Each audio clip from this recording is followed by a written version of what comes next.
There's no place to escape to. This is the last podcast. On the left.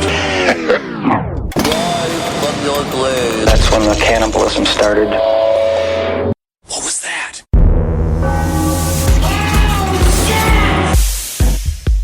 For some reason, even though we were about to talk about a family being murdered cold-blooded in their sleep, the idea of you fitting an entire Q-tip in your belly button literally makes me physically nauseous. Well, you'll be happy to know I don't just fit one in. I can fit up to 5. And you should see how many quarters I can fit in my nose. All right, let's start the show, huh? Yeah.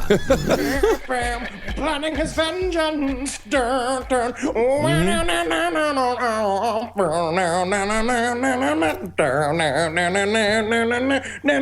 Marcus, I thought you were going to talk over this. Oh, that was good. No, it was great. Oh, okay. Let's take it again.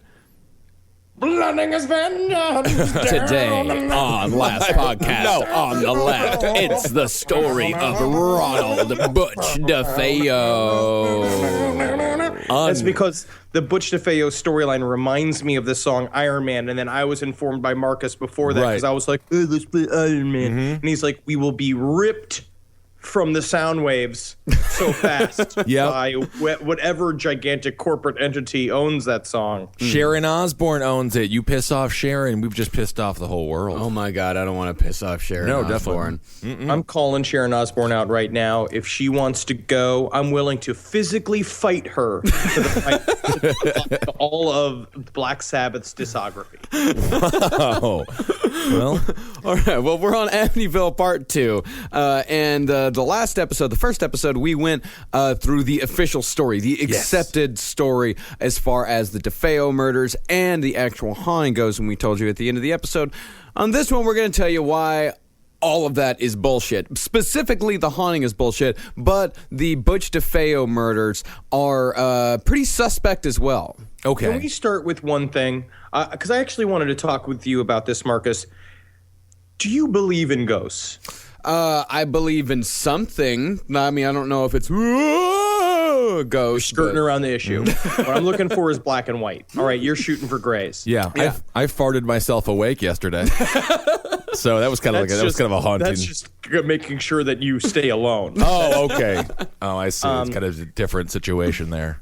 This case really disappoints me in many ways because it is true. It's totally horseshit, which we're gonna nail it down point right now. Because also, what are you gonna do with the world's most famous ghost story? A lot of people are gonna jump onto the boat. It's like the last boat pulling out of like the Children of Men city where there's nobody, where the babies can't be made anymore. It's like everyone's jumping onto the boat to get out of town, because that's where the money is. The Amityville boat. I'm keeping going with the metaphor. The Amityville boat is being driven by a man with a top hat and a monocle on, and he's sitting on a pile of coins. So he's like, and they're going to Moneytown. But I still heavily believe in ghosts. I think that you're over-exaggerating how much money you can make with ghost hunting. That's the with writing books about ghost hunting. Yeah. Jay Anson, the guy who wrote the Amityville Horror, made millions upon millions of dollars. That's one guy. You show me another. But this is a guy who sat on what turned out to be the perfect storm of ghost stories. It's got, family murder. It's got like it affecting another family. It's like all of these things that interest a lot of people. Never mind sitting on the storm that was like the obsession with The Exorcist that had just come out. So it was primed to make money. I was listening to Coast last night, and he had a ghost hunter on, and he was trying to tell people that to not do amateur ghost hunting anymore, because he's like, it's just far too dangerous, and you've just got to know, let the professionals do it. I should know. I got a degree in ghost psychology from Phantom University in Fartsdale, Arizona. Fartsdale? I love Fartsdale, Arizona. Well, it's right next to Scottsdale. If my house isn't haunted, then why are there so many damn flies around? That's what I always say. Look to where the flies are, and then you're going to find your ghost. But for your thing, I would say follow the money. Normally, you always got to follow the money. That's where the conspiracy is. But with you, I would say follow the many open cans of Budweiser and possible just plates covered with peanut butter, or what looks like peanut butter, which is probably just fucking feet diarrhea. You don't know me at all, Henry. It is not peanut butter. And the thing is, when you buy Hormel chili by the can, you're also buying a bowl. So I'm loving it. Thank you.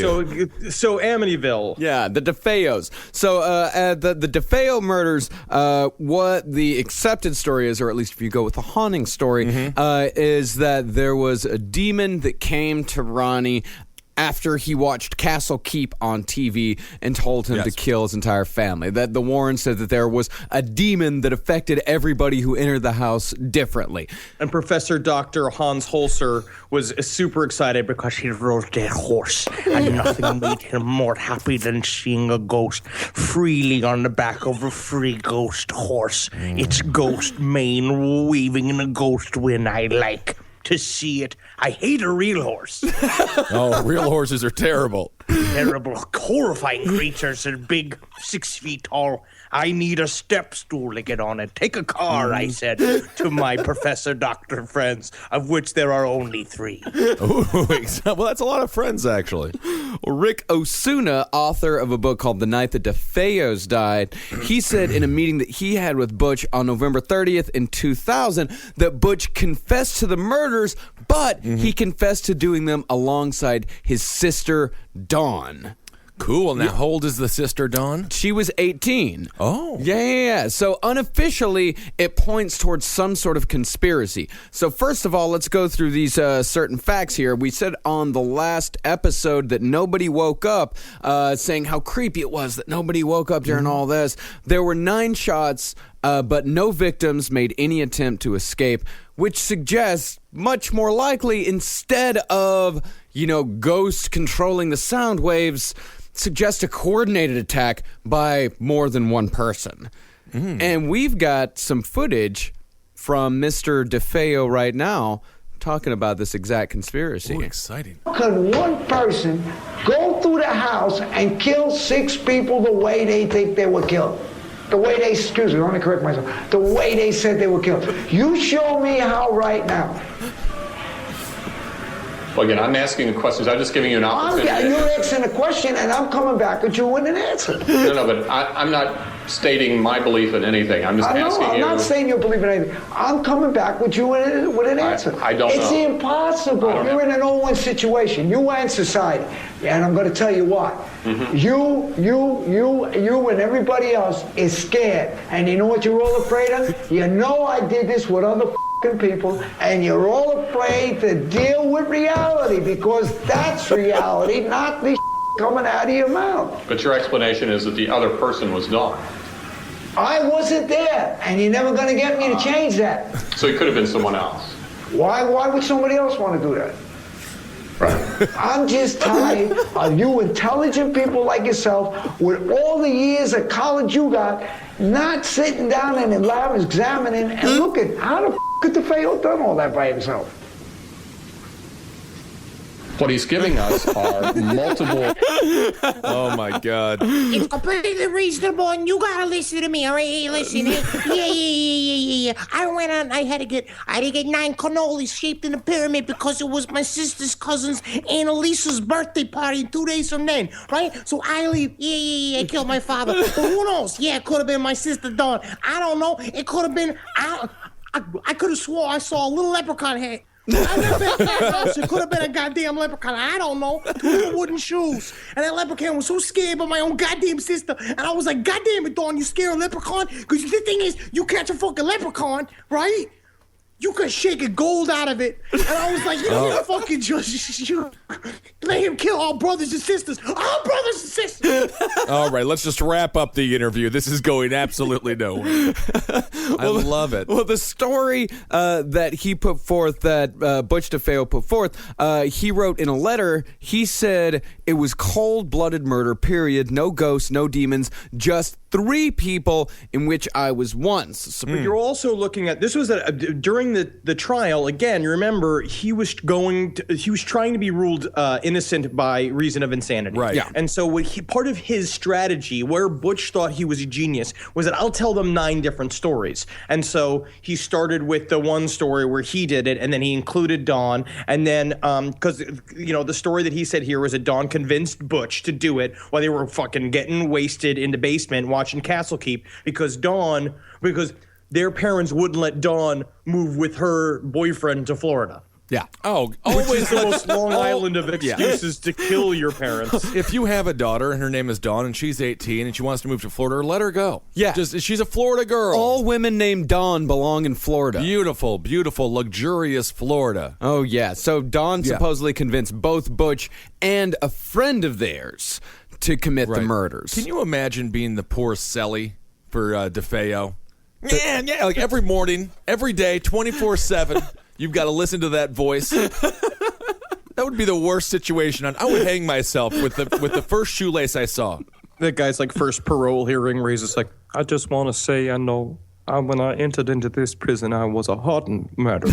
And I killed several gas station attendants by running the cord around from the gas station, the machine. I just ran it around their throat, and I killed them because I was mad at the government for how expensive gas was.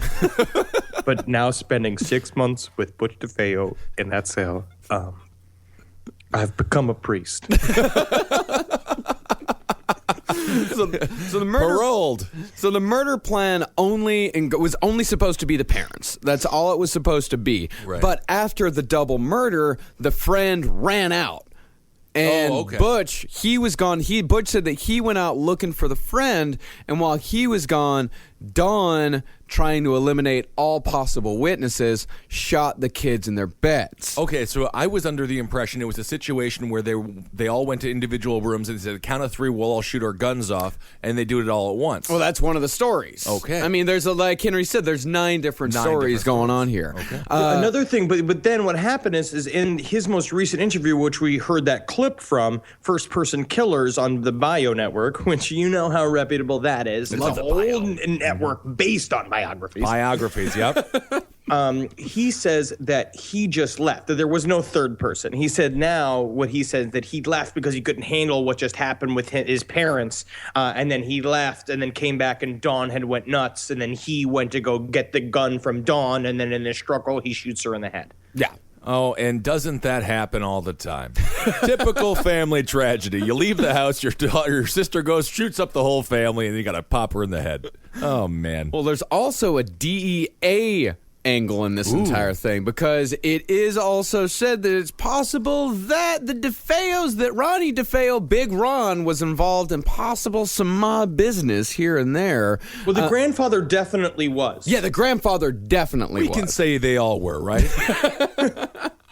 So there was a DEA agent that was staked out outside of the house, and this DEA agent told a journalist years later that he saw a woman exiting the house wearing a hooded jacket and black gloves holding a rifle, and what Butch had said was that the demon had come to him wearing a hood and black gloves, and had given him the rifle.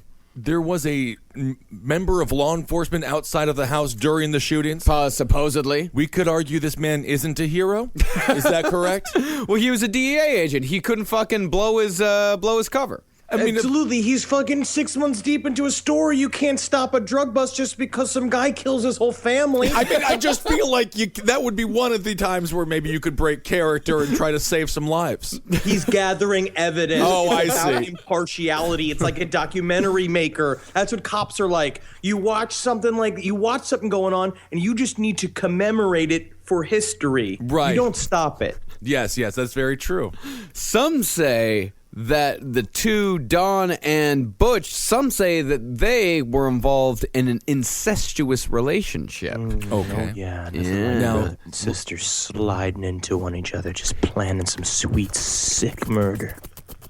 They say that Ron killed the parents, Dawn killed the family, so Ron killed Dawn, and the grandfather, who was in the mob when he showed up at the police station before Ron's confession, told Ron to take the rap for all the murders to keep the name from being sullied any further. He said, take the rap. You take the rap. You're not going to talk about fucking your sister. Oh, okay. You're just going to go to jail. Because honestly, that is actually very true. His grandfather did show up to talk to Ron when all the shit went down, and it's just literally just like, hey Ronnie, hey listen, hey, come here. You know, I saw you fucking Dawn in the pool last summer. Oh, it's hot. This whole thing's your fucking fault. And you're gonna take all of this shit. Listen, I know. I watched you guys look at each other with a special magic. I know you guys had something special. I understand. But my sister, how many times I looked at her and I was like, oh, the way she swivels them hips. I gotta get up in them guts of my sister. All right, grandfather, I think you've had enough here. Good God, we're still in a police precinct, for Christ's sake. Have you guys looked at a picture of Dawn DeFeo? She looks like mozzarella with a wig on. Isn't that nice? And who doesn't love mozzarella? Put some eyes on it. Well, I love that. So this was the point of shame for the family, for the DeFeo family, was that he was banging his sister, not the whole suicide or murder, that the alcoholism, the drug abuse.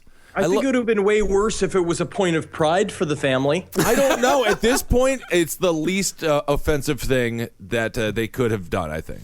And a criminologist said in court that he believed that the bodies were moved and that more than one weapon was used. Oh. Because they did this sound test because we were saying before, what was the name of this rifle? You know, Marcus. 30-30 Marlin. Exactly, because it's tattooed on your belly, all the lists of guns that are fun to shoot in Texas. Yep. Now, the sound test by the police basically said that this gun is so huge, it could be heard for like 4 blocks. And nobody heard anything at night, so it does suggest a different gun. But then also, what about demonic power, Marcus? I mean, there is a part of me that truly wants to believe that the house was haunted and that a demon lived there named Munkashanka from the Shiny Cock tribe, and that he was making him kill the family. I would love that to be true. Yeah, I mean, so I'm still fighting for it. That's the narrative that I'm sticking with. I definitely believe the house was haunted. Something compelled him to make these, for these events to occur. Something compelled him, and I think it was a demon. Absolutely not. It was Mama's dookie stew. Right. The dookie stew pushed him over the edge. The demon was sick of smelling it. She had to be murdered. Well, that's These white men don't know how to make proper casserole. We'll teach them through acts of horrible revenge. So on November 21st, 1975, DeFeo, of course, found guilty on 6 counts of second-degree murder, and he was sentenced to 25 years to life.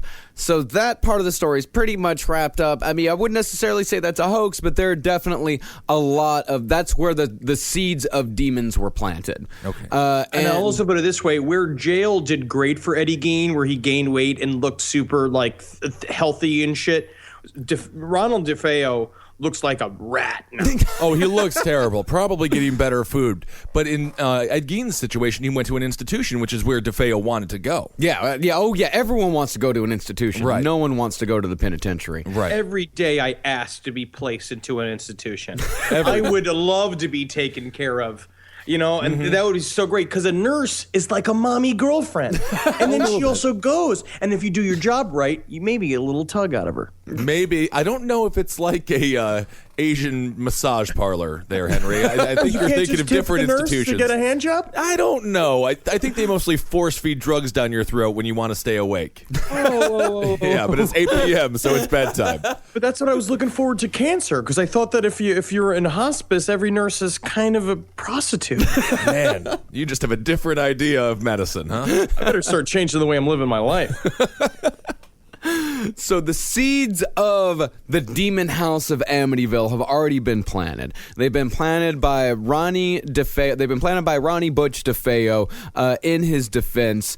And so the entire thing happens with the Lutzes. Jay Anson writes his book, and this guy, his name is Rick Moran. He's a researcher. He compiled a list of more than 100 factual errors and discrepancies between Anson's true story and what actually happened in Amityville. Which is what happens when you get a super nerd real mad and jealous of your money, is that he will come straight for the logic of your lies and just start being like, yeah, well, flies wouldn't be there in the summertime. Like Yeah, exactly. perfect the perfect villain to the paranormal. Yeah. Right. The dude who wrote this book is just looking at this guy being like, yeah, bro, we know it's all bullshit. Yeah. Shut the fuck up. Shut up. Fucking shut up. Here's $5,000. Guess what? That was nothing to me.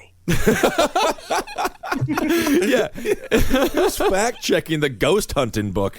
Yep. Actually, Jay Anson actually did confront this guy. Jay Anson, the guy that wrote Amityville Horror, he did confront Rick Moran, and he said, I like to make money. One day, you'll be broke, and I'll be on an island in the Bahamas with a truckload of cashmere sweaters. Which is also the last thing you want to have on a tropical island. He's going to be hot. It's going to be like, he's definitely going to be the weird guy who wears cashmere sweaters. No one really knows how he made his money. Was it counterfeit pants or was it demonology? Just ruining them with sweat and sand. They're so delicate.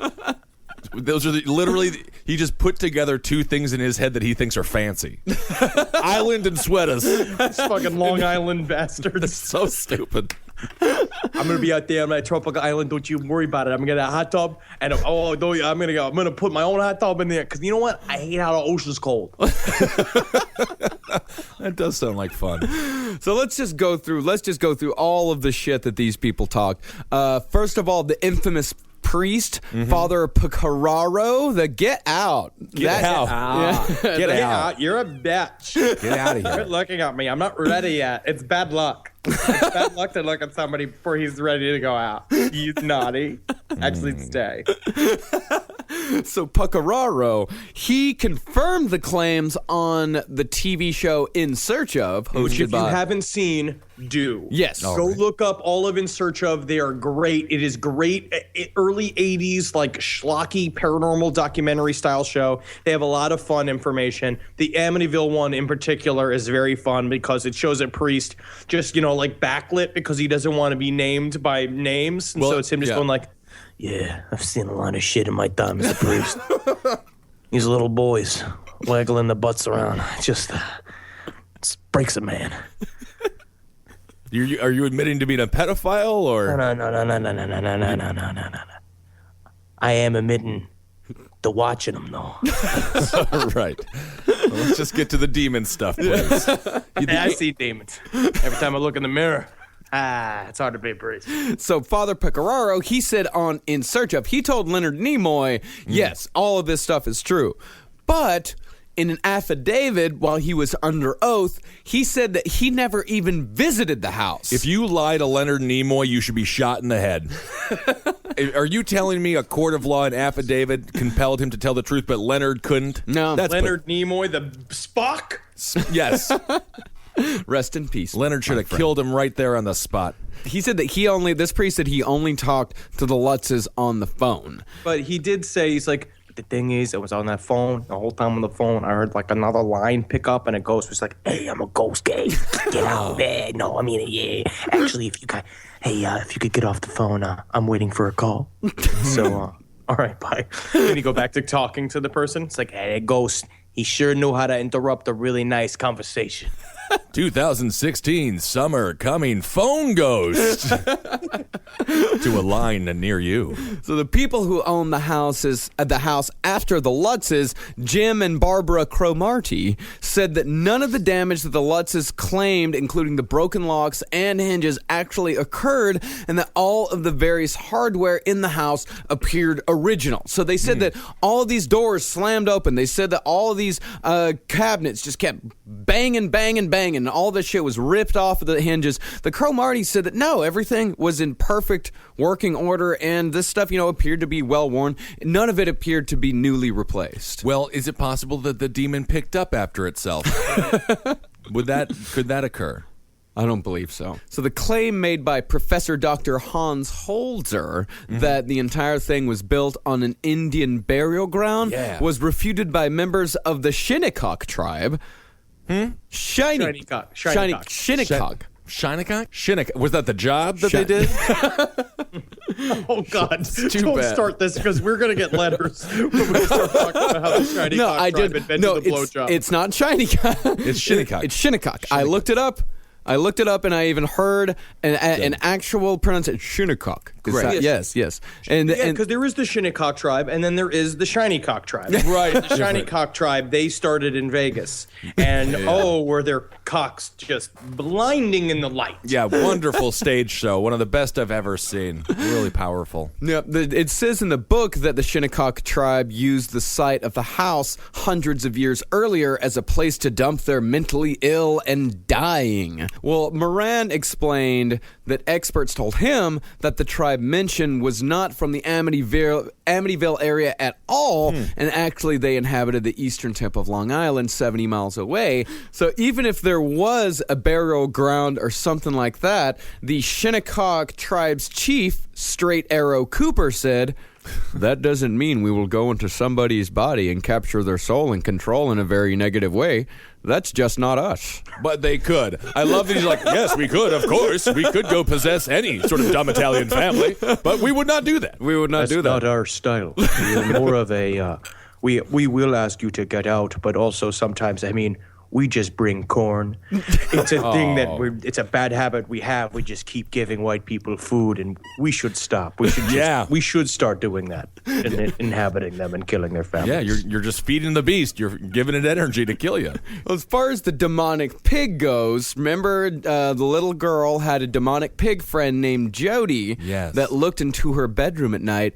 The demonic pig was actually a cat that Ronnie DeFeo used to call the pig because it's just a big fat kitty. Yeah, and the cat used to look into her window from a tree branch that was right next to her bedroom. So that's that one shot down. Yeah, well, it was the neighbor's Persian cat. The neighbor, his name was Rufus Ireland. He believes to the... terrible. Rufus Ireland. I like that name. Sounds like a street fighting character. Street fighter, rather. Rufus Ireland. Rufus believes to this day that the whole thing was planned, and not a single neighbor heard any disturbance whatsoever from the house during the 28-day haunting that the Lutzes supposedly experienced. Is it possible the cat did it? Do we know that the cat didn't do it? The cat didn't do the entire haunting? Yeah, it sounds like a Persian cat can hold a shotgun. Absolutely. Well, yeah, if you duct tape it to its body. Well, we don't know he didn't, do we? And on the day that the Lutzes claimed that they saw the hoof prints in the snow, records show that there was no snow in Amityville, New York that day. And the window that supposedly went up and down on its own did actually go up and down on its own. It did do it without the aid of human hands, but the counterweights on it were improperly adjusted, and an investigator said that you could make the window move up and down by stepping on a certain spot on the floor. And it was really interesting because they showed it in a documentary, and it's literally like, it's kind of crazy looking. It's a guy just stomping on the floor, and the window just shoots open. Oh my God. It's like, that's a great way to scare the fuck out of somebody really fast. It is so cool. Every house needs to have one of those kind of fun trick windows. The original articles about the haunting were actually in Good Housekeeping. Oh. I didn't know this. Is that the whole story started in Good Housekeeping, and the original shows it's in the front. It's just a ghost with like a sheet over it, like with like a broom and dustpan, next to it, like a beautiful spread. Well, that entire article said nothing about human forms, nothing about slime, nothing about demon faces in the fire. All that it talked about was like, well, we got this beautiful house for cheap, and all these people were killed in it, but, we're hearing some strange noises, and we're hearing some banging on the pipes. George said that, and the funny thing how George responds to that, George Lutz, he said he was misquoted, but strange noises is a far cry from my daughter is friends with the ghost pig. I don't know, because they would be making strange sort of pig cat noises. Yeah. Well, the idea is, right, no one likes to be boring. It's so much more, like, how many times have you told a story that, you embellish some details, in order to make the story more entertaining, That's all the Lutzes were being. They were being fun little vaudevillians. They were, and when Good Housekeeping comes calling, they don't want some boring tale. No. You got to take out your shiniest doilies. And you got to really talk about all the rape and murder that happened in that house. Oh, There's absolutely. nothing good housekeeping loves more than a sextuplet murder that possibly involves incest. Yeah, where Rolling Stone at the time was the most popular music magazine, and if you were a musician of any worth your salt, you're in Rolling Stone. Yeah. And if your house is haunted, you got to get in good housekeeping. Otherwise, was it?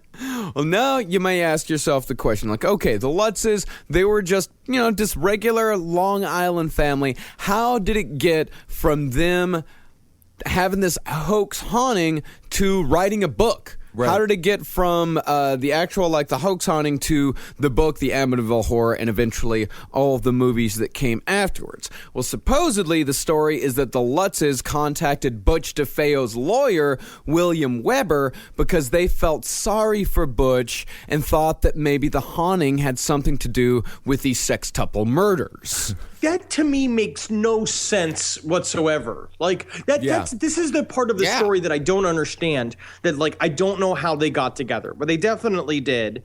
And William Weber is a great example of a Long Island district attorney. He's the kind of guy that he doesn't just handle witnesses. It's he would scare one. He would go up to, he would follow a witness home and be like, "You better watch yourself, because sometimes the truth, comes back and haunts you." You know what I'm saying? Give a little slap on the face. And it's so you made me think about your testimony. He's a character. Right. Well, I mean, it is possible that. Here's one of the things that I think about Amityville is that it is very possible that there was some sort of residual haunting there. I think there had to have been. Yeah, I think that what happened in that house and what they were talking about, I think there was a seed where all of this came from. There definitely was. Like that Good Housekeeping article. They're talking there's some bangings, there's some, strange noises. It's kind of, it's kind of creepy. And I think that Weber got a hold of the Lutzes because Weber was already starting to field book proposals. Publishers were already coming to him saying hey, this DeFeo thing, because true crime always sells. Mm-hmm. And there are publishers coming to him saying hey, we need to get into this DeFeo story.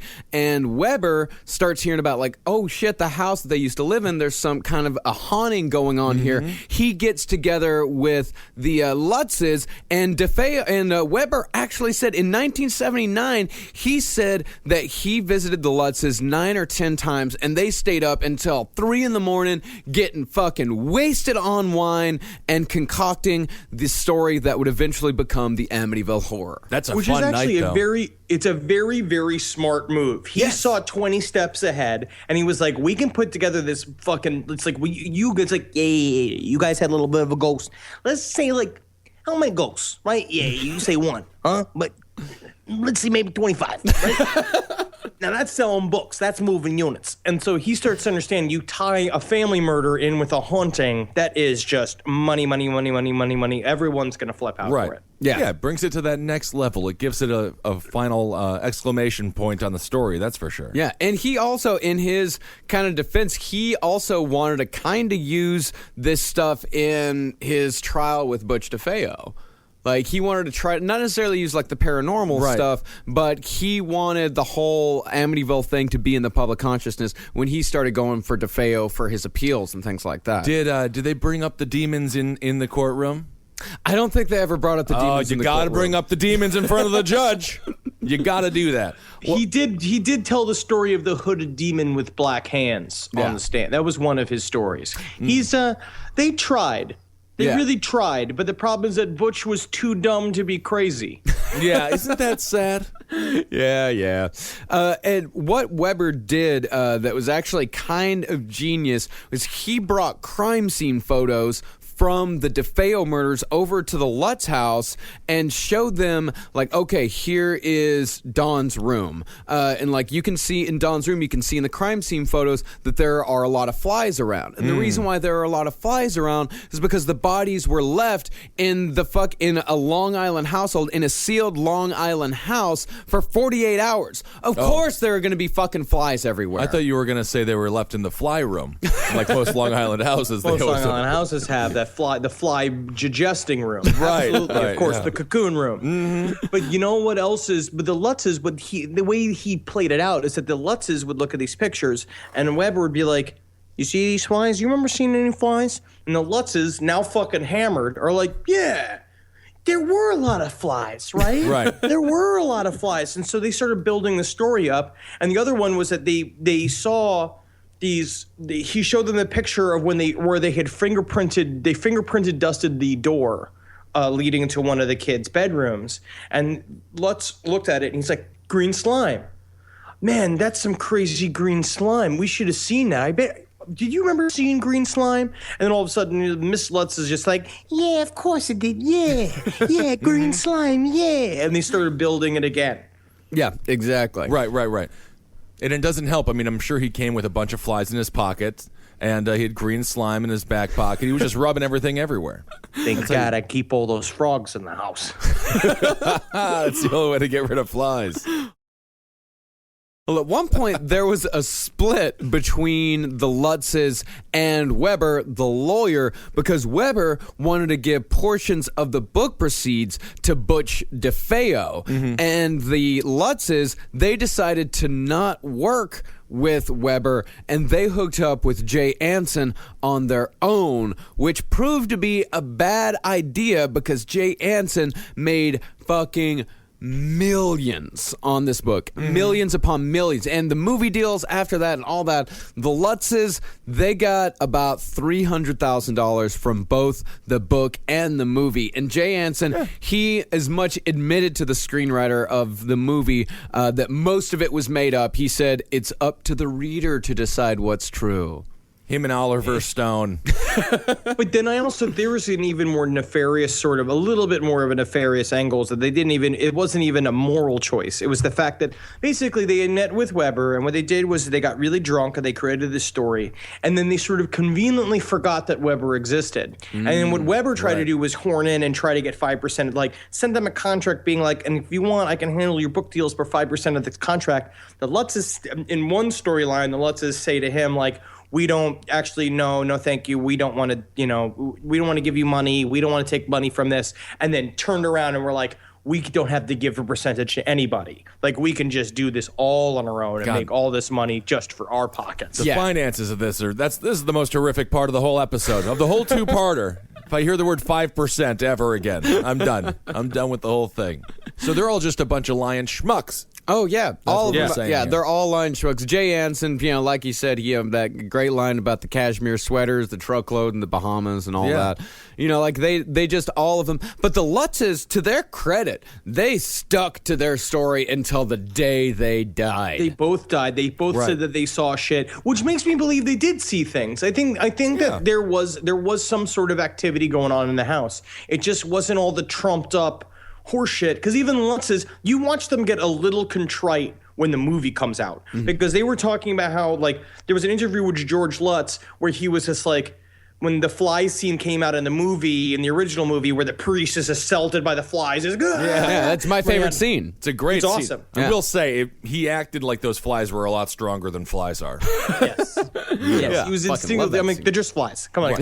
Come on, buddy. They're not going to bite you. No. But unless they're Lutz was saying, he was watching it and he was like, "I feel guilty watching this," because he's like, "I wish that it had been more like what had actually happened, because what had actually happened was truly scary." And I do, because there's certain things that they say. I think that there's also a psychological angle. I think he did started acting more hostile towards his family when they moved into that house.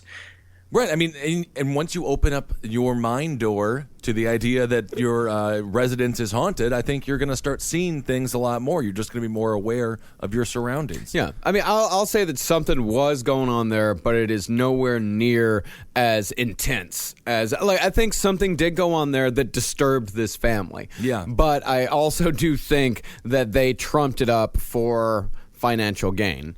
It was like last night I was sitting in the house and I just got done watching a movie and I was sitting in the dark and I was sitting here and I just I felt watched, and I felt like my skin was getting all goosebumpy and I was like, somebody watching me, and I started walking around the house like trying to see if anybody was like looking at me, and I felt like eyes on me. and it was unlike anything I've ever experienced. And then I looked out the window, and it was just a Mountie doing a house check. I didn't know that they did house checks in Canada. I didn't know either, and that's what he said. Wow. I hope he was a Mountie. Yeah. Because then he took a semen sample, which he said was a thing that they do in Canada, that they do it to outsiders. They're trying to collect as much American cum as they can because we're stronger. Oh, I didn't know. Yeah, well, that makes a lot of sense. I'm sure it's at some lab right now, and they're doing a lot of research on your semen. I think. Yeah, he just ate it. Oh, he ate it. So he was kind of the vessel that he was carrying it. I see. Okay, well, maybe he throws it up then when he gets to the precinct. There's no doubt that he's a real Mountie. You were not molested. He had a hat on. No shirt. No shirt. Okay. Good. All right. So one of the things that people point towards as far as the Amityville Horror story goes is that there is a very famous, very creepy photograph of the Amityville house. It is at the top of the stairs, is because the Warrens, when they came in, when the Warrens and the team of parapsychologists and the reporters came in, the Warrens set up these automatic cameras that would just take pictures every 5 minutes.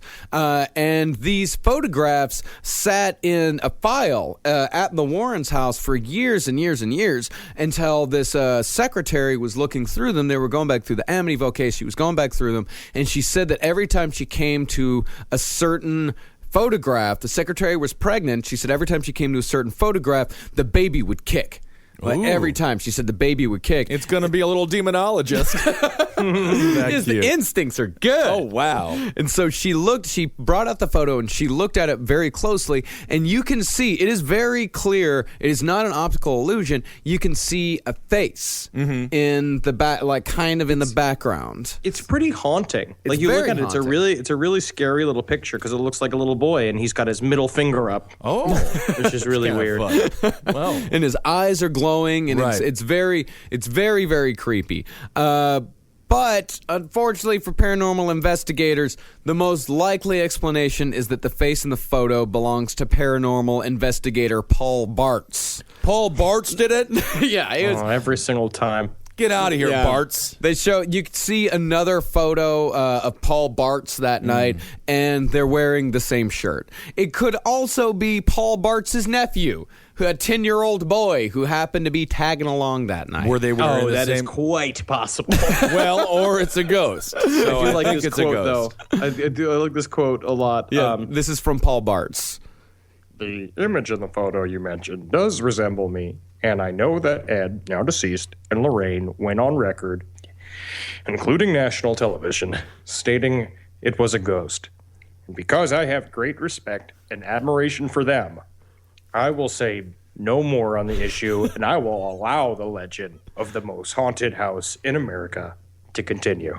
That's a great response. Yeah, it really is. It's like, listen, guys, I know this is all bullshit, and I know that's my nephew Johnny. And I've just told you it's bullshit. Like I just said it. I just definitely just said it's bullshit. But now you can use this end quote to exonerate it every single time. You can just paraphrase me like this and just do the brackets on either side of it, and it'll always land on being like, the legend of the most haunted house in America is continuing. You know what I mean? It's like all weird, like to be. Yes. This is brackets and weird quotes, and they're gonna have to work hard to make that go in line with the legend. But they can do it. They can definitely do it, and they will. Yeah. So Amityville Horror House has a lot of asterisks. Yes. Like all over the whole story. Yeah, it definitely does. And I think, people say like, okay, there was it was a big hoax, they made some money, what was the harm in that? I think there is a harm in faking a story like this. And I think I don't know if there's a harm in faking the ghost story. I think in faking a demon story and faking a devil story, there is a harm in that because it implants into people's consciousness. It continues this this bullshit idea that the devil is an entity, that the devil is out to get you. The whole evangelical movement that sprouted out of the 70s and 80s, a lot of that stuff was rooted in stuff like The Exorcist and especially the Amityville Horror, because it was built as a true story. And suddenly, before the 70s, the devil was something like, oh, the devil, yeah, whatever, it's not real. But after that, the idea of the devil being an actual entity and something for the evangelicals to fight against, and the rise of the Christian right, you can trace a lot of that stuff back to The Exorcist and the Amityville Horror. So there is a lot of harm in these people making of the character of our dark Lord and Savior, Satan himself, the master of illumination, the destroyer of ignorance. That is what they're trying to do. Yes. They're trying to say again and again that we're evil. How many times I tell people in Toronto that I am a Satanist, and they look at me like I'm some kind of crazy person. You do it with your shirt on or off? Well, mostly off, and I'm yelling. But I will say, but again, because I told them, is that because lies can't stand a hairy back. That's a good point. I love this story. I'm happy that it stuck around, and I'm happy that we have a powerful Satan that has to be defeated by evangelicals. It's a good time, but you're right. It did get Jimmy Carter elected. Yes, it did. But that's okay. I think it was a wonderful movies, great entertaining books. Yeah. They were in the books, and in the whole haunted house demon genre in novels in the 70s and 80s that came out. There's a lot of really great, like 666 is a really cool demon novel about the a haunted haunting house. of Hell House. Is really Hell House is really good. Anything Richard Matheson's really fucking good in terms of horror novels. The movie The Haunting is great. I love this whole yes, I'm the same exact way. I like every single one of the films in this genre. Mm-hmm. If it is a demon haunting a house, I love it. Keep them coming. Even 13 Ghosts had its moments. I got a bunch of pretzels in my bed. That is the saddest of all. Yep. You know what? I do too. You got pretzels in your bed? Yeah. Oh. I washed my sheets last night, so I'm a real bachelor. Come on over. I got clean old sheets. I also watched a movie last night called The Canal that was very good. Very good. I saw a film a little bit off topic. It is not about demons, but it is about aliens, Extraterrestrial. I gotta watch that. Which was phenomenal. Is it good? It is very good. It's on Netflix? Yes, and they did, of course, it was from Grave Encounters 1 and 2, and that plays with the demons. And they have a very good understanding of how to create fear. Nice. Yes. Yeah, Grave Encounters was awesome. Yes, it was. Oh, yes, it was. We also, I guess we can get back to the Warrens, but as far as Warrens, as far as their approach to demon hunting, what are we going to give them? What's their grade? I at least they were respectful. A pet peeve of mine is those ghost hunting shows where they're like, come on out, you fucking dickhead. Like they sound like they're about to give it a swirly or call it some anti-gay slur. No, they get an A+ for the fact that they have their own demonology school, and it's a perfect pair of salesmen, like Guy, who's like the face of it, and a talker with Ed, and Lorraine, who is the psychic. The medium. They went at that, and they were very penitent and very serious, and they had that very great, like her clutching her brooch, like going into a place being like, I feel spirits here. Like that sort of vibe gives them an A. Yeah. They must have had a very exotic sex life. Oh, you think so? I do, yeah. Huh. Lorraine, I think that there's a ghost in your pussy. Oh, you better scare him out of there. Well, it seems like there's one. It seems like your anus has been haunted by a horse ghost. Yes. No, there's only one way to go. It seems like we need to call up Dr. Professor and see if he can come on over. I'll be happy to help you look for the horse ghost. Is it in the behind of Mrs. Warren? Excellent. Let me just get my ghost prod. Uh-oh. Amityville, the porn when edition. Professor Dr. Hans comes over because he takes the ghost scaring a little too seriously. Yes, he does. We're just trying to fuck here, Hans. Role playing though. You got to get into the role playing. Well, that's Amityville Part 2. We got Amityville. Yeah, I would say 80% bullshit, 20% run of the mill family murder haunting. Okay, but it's very terrifying, the idea of having a child and then him killing all of his siblings and you as well. Yeah. So that is scary. That is definitely like the worst case scenario of a family. Worst one. Yeah. Worst one. So go and rate and review us on iTunes. That helps us get bumped up in the rankings. Yes. Go to cavecomedyradio.com/last podcast on the left to get your Last Podcast on the Left t-shirt. And we've got new t-shirts coming out here. Yeah. We're probably going to start pre-orders here in the next couple of weeks. We've almost got the final design locked down, and it looks fantastic. You guys are going to absolutely love these. They're just... God, they're so cool. Oh, This is a shirt I will wear around. Yeah. I always feel weird about wearing the actual Last Podcast shirt around because I don't want to be like, hey, you noticed anything, huh? Like to people while they walk down the street. Well, but this is going to be awesome. All right. Well, I right. guess that's. Watch out on the Facebook page for that. And I got big news here at the end. Is the Kalman album is out in 2 days on May 29th, and we're going to play a track here at the end. We're going to play a preview track from the album. Very exciting. So enjoy this after the episode's over. We're going to be playing a Kalman track. You can find us on Bandcamp, and you can pre-order the album now. It's only $7 or what you want, whatever you want to pay. But yeah, bandcamp.com/thekalman. That's great. And of course, find us on Twitter at Marcus Parks, at Henry Loves You. I'm at Ben Kissel, and at LP on the left. Hail Satan. Thank you for giving me the ability to smoke weed harder. Yes, we'll do a hail you, and thank you for all the nice messages on Facebook and Twitter as well. That's Absolutely. Very well. I like that. Yes. There we go. And a Hail me! And a Heil Geen. And we've also got the album release show on May 29th. Now enjoy this track from the new Kalman album. All right.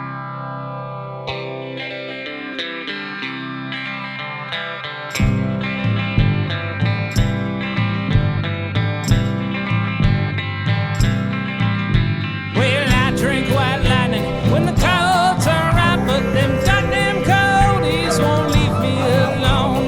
Mama said, son, drinking is bad, but she had to get drunk to have sex with my bed.